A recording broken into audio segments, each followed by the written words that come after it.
ये कहानी है उस राजा की जिनके पास इतना बल था कि वो कली का अंत केवल एक बाण से कर सकते थे। ये कहानी है अश्वत्थामा के ब्रह्मास्त्र से बचने वाले पांडवों के एकलौते वंशज की। श्री कृष्ण का धरती पर से शरीर त्यागने के बाद पांडवों ने यह सोच लिया कि अब उनका भी इस धरती पर कोई काम नहीं। अपने इकलौते वंशज परीक्षित को राज सिंहासन सौंपने के बाद पांडव मोक्ष की तलाश में निकल पड़े।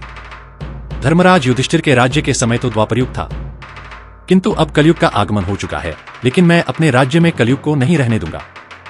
ये बात सोचकर राजा परीक्षित विश्व विजय करने चल पड़े। राजा परीक्षित ने चारों दिशाओं के राजाओं को परास्त कर अपने अधीन कर लिया। इसी प्रकार वह एक दिन घूमते हुए कुरुक्षेत्र जा पहुंचे। वहां उन्होंने नदी किनारे एक पेड़ के नीचे एक बैल खड़ा हुआ देखा जिसके 3 पांव टूटे हुए थे और वह केवल एक पांव पर खड़ा था। उसके ठीक पीछे रोती हुई एक गाय खड़ी थी। दोनों आपस में कुछ बात कर रहे थे। राजा परीक्षित चुपके से एक पेड़ की आड़ में दोनों की बातें सुनने लगे। उसी समय राजा ने देखा कि कुछ दूर से एक काले रंग का भयानक शूद्र राजा की वेशभूषा पहने गाय और बैल के पास आकर रुका। अपने रथ से उतरकर वहां गाय और बैल को लात मारकर ढकेलने लगा। उसके भयंकर रूप को देख गाय और ज्यादा रोने लगी और बैल की तो कुछ ज्यादा ही हालत खराब हो गई। ऐसे अत्याचार को राजा परीक्षित नहीं देख पाए और अपने धनुष पर बाण चढ़ाकर उनके आगे आ गए। क्रोध में उन्होंने राजा के वेश में शूद्र को मार डालने तक की धमकी दे डाली। राजा परीक्षित का क्रोध देखकर शूद्र राजा डरकर एक और खड़े हो गया। राजा परीक्षित ने बैल से पूछा कि किसने उसके 3 पांव तोड़े और गाय से पूछा कि उसके रोने का क्या कारण है। दोनों ने अपने कष्ट का कारण राजा को नहीं बताया और डरते हुए कहा कि उन्हें नहीं पता कि उनकी ये दशा किसने की। तब राजा को यह आभास हुआ कि बैल के रूप में धर्म, गाय के रूप में पृथ्वी तथा शूद्र राजा के रूप में कलयुग उनके सामने खड़े हैं और इसी कलयुग ने धर्म के 3 पांव तोड़े एवं पृथ्वी को कष्ट दिया है। कलयुग में पाप अधिक बढ़ जाने से धर्म के 4 चरण तथा सत्य, दया और क्षमा में से 3 चरण तप, दया और क्षमा टूट गए थे। इस बात का ज्ञात होते ही राजा परीक्षित अत्यंत क्रोध में अपना तलवार उठाकर कली को मारने उठ खड़े हुए।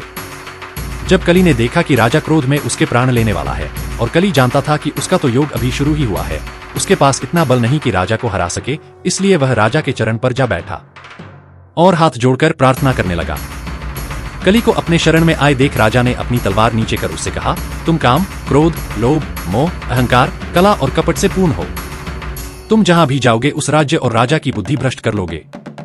इसलिए जहां तक मेरा राज्य है वहां तुम प्रवेश न करना। राजा के देश में प्रवेश करने के लिए कली ने उन्हें अपने कुछ अच्छे गुण बताए। त्रेता में एक व्यक्ति के अत्याचार करने पर उसका फल पूरे राज्य को मिलता था। द्वापर में अधर्म करने पर व्यक्ति के साथ सारे कुटुंब को उसके पाप का दंड मिलता था, लेकिन उसके युग कलयुग में ऐसा नहीं होगा। जो पाप करेगा केवल उसी को दंड मिलेगा। राजा परीक्षित कली को अभी भी अपने राज्य में प्रवेश करने की अनुमति नहीं देते। तब कली अपने सबसे अच्छे गुणों के बारे में बात करता है। जिस प्रकार तीर्था में मनुष्य को 1000 वर्षों तक तप करना पड़ता था, तब कहीं जाकर उसकी मनोकामनाएं पूरी होती थी।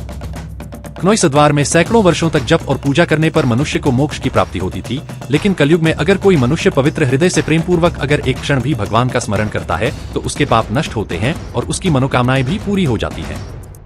कली के इस गुण से राजा परीक्षित बहुत प्रसन्न हुए और कली के विनती करने पर उसे अपने राज्य में कुछ सीमित जगहों पर निवास करने का आदेश देते हैं।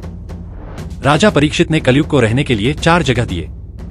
जिस जगह लोग जुआ खेलते हो, जहां मदिरा बिकती हो, जिस स्थान पर वेश्या रहती हो और जहां पर जैव हिंसा होती हो। 4 स्थान मिलने के बाद कली ने राजा से कुछ और स्थान देने की मांग की। तब राजा ने उसे एक और स्थान दिया। राजा ने कहा, जिस लालची इंसान के पास सोना हो लेकिन वह उसे दान तथा धर्म के कामों में ना लगाता हो, वहां तुम निवास कर सकते हो। इन 5 जगहों के अलावा अगर तुमने कहीं और निवास किया तो मैं तुम्हें वहीं मार दूंगा। राजा परीक्षित की ये बात सुनकर कल ही अपने मन में सोचा, अभी के लिए इतना काफी है।